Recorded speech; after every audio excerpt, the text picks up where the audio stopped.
میں لوگوں کے سامنے بات نہیں کر سکتا.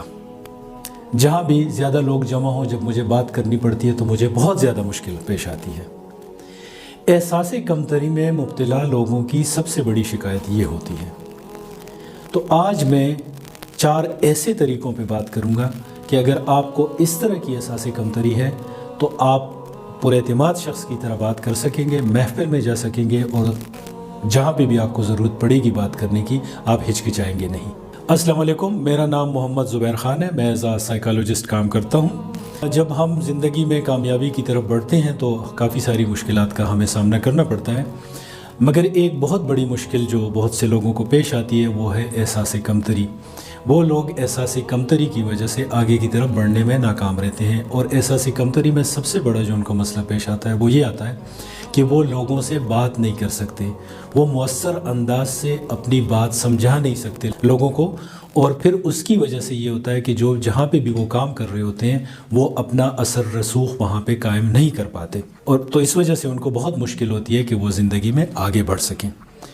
آج میں 4 ایسے طریقوں پہ بات کروں گا اسپیشلی ان لوگوں کے لیے جن کو اکثر مسئلہ ہوتا ہے احساس کمتری کی وجہ سے کہ وہ لوگوں سے بات نہیں کر پاتے.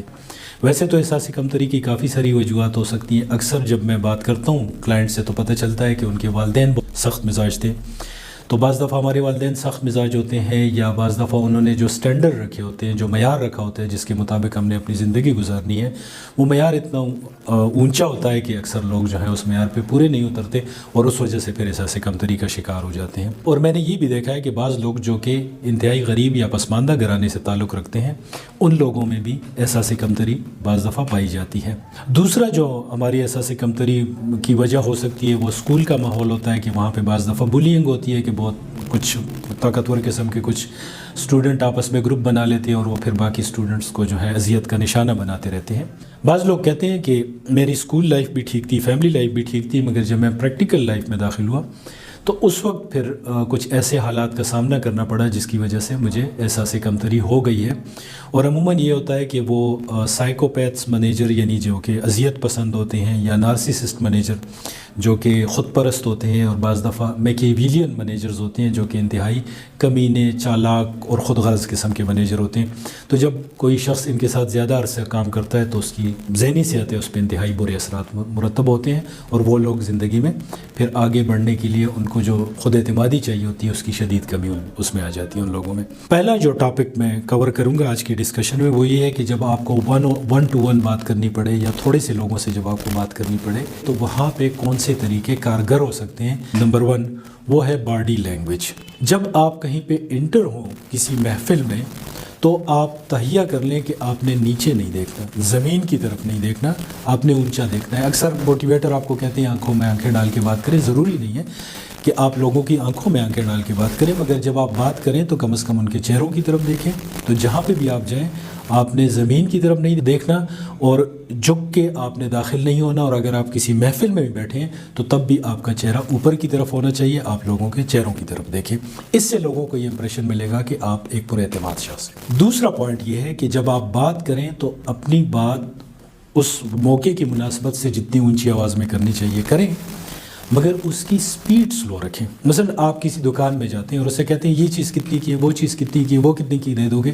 جلدی جلدی بات نہ کریں، بلکہ آپ بڑے آرام سے سکون سے سانس لے کے آرام سے، جناب اس کی کیا قیمت ہے، میں وہ چیز لینا چاہتا ہوں، وہ کتنی کی ملے گی، اور اگر اس کے بجائے میں یہ پسند کر لوں تو اس کی آپ کیا قیمت لگائیں گے. اب میں نے وہی بات کی مگر میں نے سپیڈ کم رکھی جس کی وجہ سے جس سے بھی میں مخاطب ہوں اسے لگے گا کہ میں ایک پر اعتماد شخص ہوں. تیسرا پوائنٹ یہ ہے کہ جب کوئی آپ سے سوال پوچھے تو فوراً جواب نہ دیں، اور جواب دیں تو تب بھی جلدی جلدی نہ بولیں.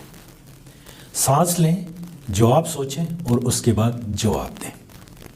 اگر آپ کو سوال سمجھ میں نہیں آیا تو اس کے اگینسٹ پھر سوال پوچھیں. مثلا آپ کسی کے پاس کسی کام سے جاتے ہیں، فائل اس کے سامنے رکھتے ہیں، وہ آپ سے کہتا ہے کہ جی بھائی آپ کہاں سے آئے ہیں، تو آپ اس سے پوچھیں آرام سے کہ جی آپ کا کیا مطلب، میرا تعلق کہاں سے ہے یا میں کس ڈپارٹمنٹ سے ہوں.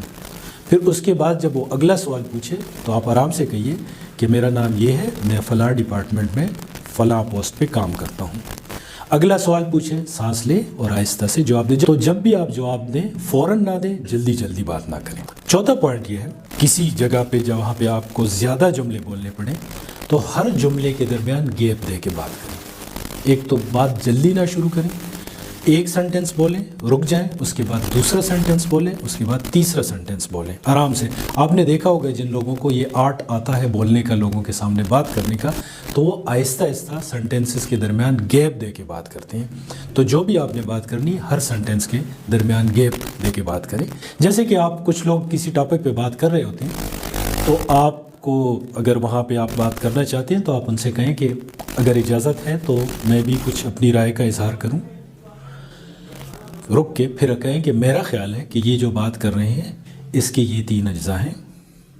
پہلی بات یہ ہے، دوسری بات یہ ہے، اس طریقے سے آپ بات کریں۔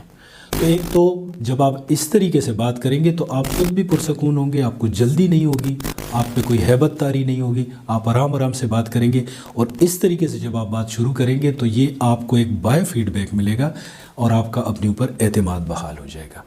تو یہ جب آپ چھوٹے گروپ میں تھوڑے 4-5 بندوں کے ساتھ یا فیس ٹو فیس جہاں پہ بات کر رہے ہیں، کرنی پڑے آپ کو، تو یہ طریقے اپنائیں۔ اس سے لوگوں کو یہ امپریشن ملے گا کہ آپ ایک پر اعتماد شخص ہیں، اور یہ بات آہستہ آہستہ آپ کے لاشعور میں بھی بیٹھ جائے گی اور آپ کی عادت بن جائے گی پھر اس طرح بات کرنا، اور آپ لوگوں سے بات کرتے ہوئے گھبرائیں گے نہیں۔